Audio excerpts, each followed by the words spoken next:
Hi there, this is Pride Weekly. We'll start with Monday. Lesbian Visibility Week begins today, raising awareness of queer women and non-binary people.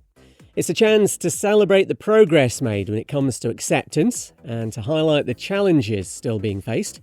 2024's theme is Unified, Not Uniform, celebrating the diverse experiences and strength of the community.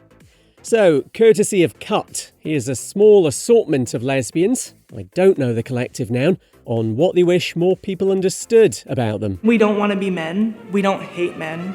I have a distaste for some of them, but that's different. We're not all like that, and we are very personable and wonderful people to be around. You know, we are just like you are. We're not waiting for the right guy to come around and change our mind, like I promise. I'm still stuck on what the collective noun for lesbian should be. Click on Question of the Day on our Instagram and let us know. Gender recognition laws in Western Australia are being reformed. Means trans people won't be forced to have surgery before they're legally acknowledged. They'll just need a statement of support from a doctor or psychologist. The state's Gender Recognition Board, which oversees the current lengthy legal process, is being scrapped. West Australians will also be able to identify officially as non-binary for the first time. And Taiwanese drag queen Nymphia Wind's being congratulated by the country's president, no less, for winning RuPaul's Drag Race. She's the first performer from East Asia to do it. President Tsai Ing-wen, who's a big queer ally, has told Nymphia, Taiwan thanks you for living fearlessly. And your occasional reminder, the best ever drag queen name is Wilma Fingerdo. It's Pride Daily for Tuesday. LGBTQ+ students in the US are being protected by law against discrimination. Hard to believe they weren't already, but some new rules will come into effect in August, all to do with a civil rights law called Title IX. It means, for example, schools and colleges will have to respect students' pronouns and the bathrooms they choose to use in line with their gender identity. But there's no mention of trans students' participation on sports teams.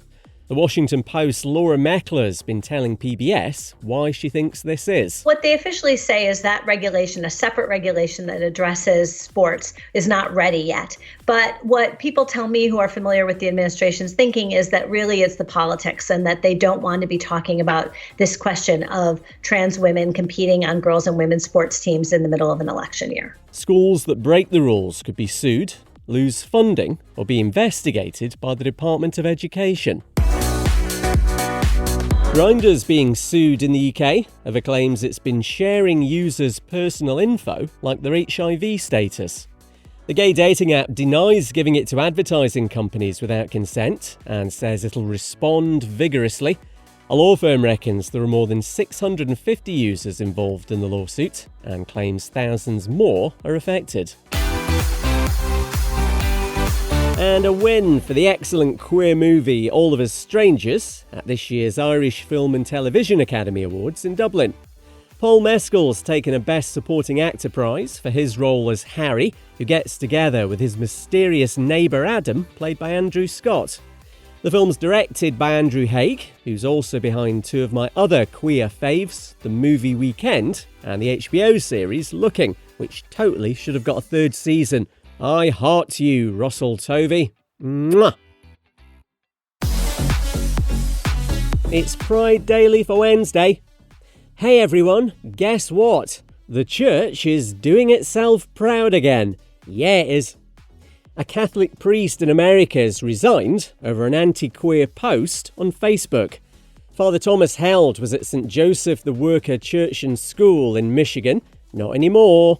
He apologised online after a gay author read to some children there, referring to a guest who doesn't represent Catholic values.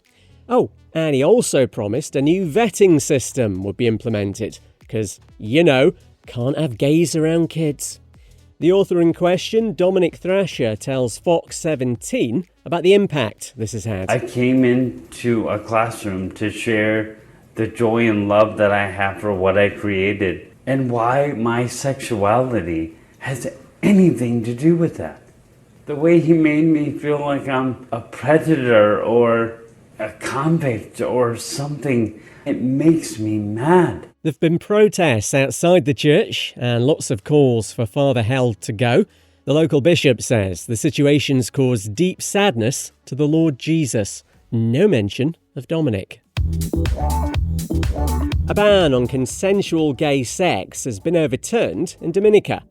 The Caribbean country's high courts ruled it was unconstitutional, agreeing with a gay man who brought the case. He'd argued the ban stopped him living and expressing himself freely and encouraged hate towards queer people. And around 15,000 people have turned out for the 30th anniversary of Tokyo Rainbow Pride. Marchers were calling for more LGBTQ+ rights and marriage equality. It's one of the biggest Pride events in Asia. Just 1,100 were at the first one back in 1994. It's Pride Daily for Thursday, the 100th this year. Woo! There's claims a group of male professional footballers in Germany are about to come out as gay.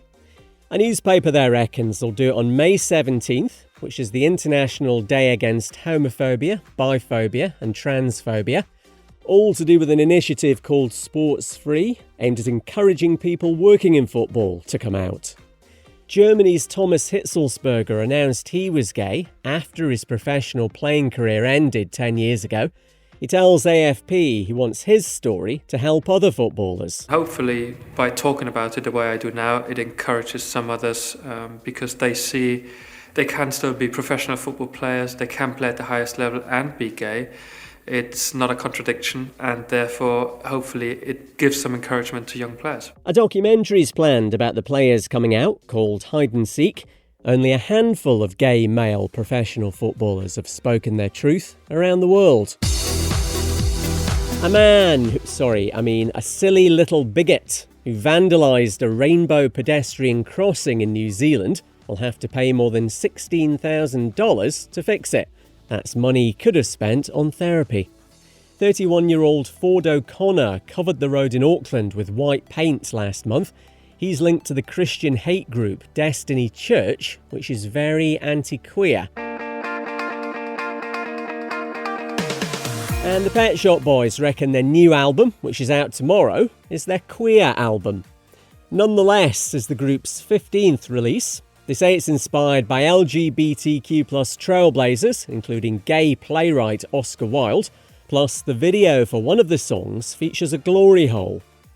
And having glossed over that reference, as you may have seen on our socials, we've got a special series on LGBTQ+ trailblazers next month. It's Pride Daily for Friday. A general election's coming in the UK, but if the right-wing Conservative Party wants LGBTQ+ votes, it's going the wrong way about it. Lawmaker Liz Truss, who was Prime Minister for about 25 minutes, says she now regrets previously calling herself a queer ally, reckons she only did it to keep LGBTQ+ supporters on side.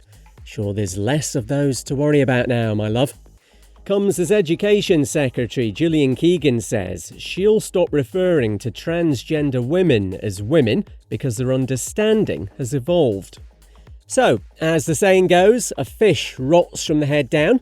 Here's current UK Prime Minister Rishi Sunak appearing to mock trans people in a secret recording from last year. You may have noticed Ed Davey has been very busy trying to convince everybody that women clearly had penises. And I was reflecting, you all know I am a big fan of everybody studying maths to 18. But it turns out that we need to focus on biology to 18. Apologies for the poor quality there, and you can take that any way you want. Out gay pro footballer Josh Cavallo says if he was picked for the 2034 World Cup in Saudi Arabia, he'd give it a swerve. They've got the death penalty there for homosexuality. The 24-year-old Australian says he'd be scared for his life, and it's unacceptable for countries with anti-LGBTQ+ laws to be allowed to host.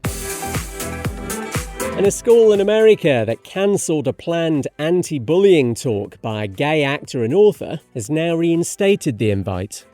Malik Pancholi was due to speak to students in Pennsylvania till board members decided he might impose his activism and lifestyle onto the kids. There's been a U-turn though, after a big old backlash. I'm Kev McGrath. See you Monday.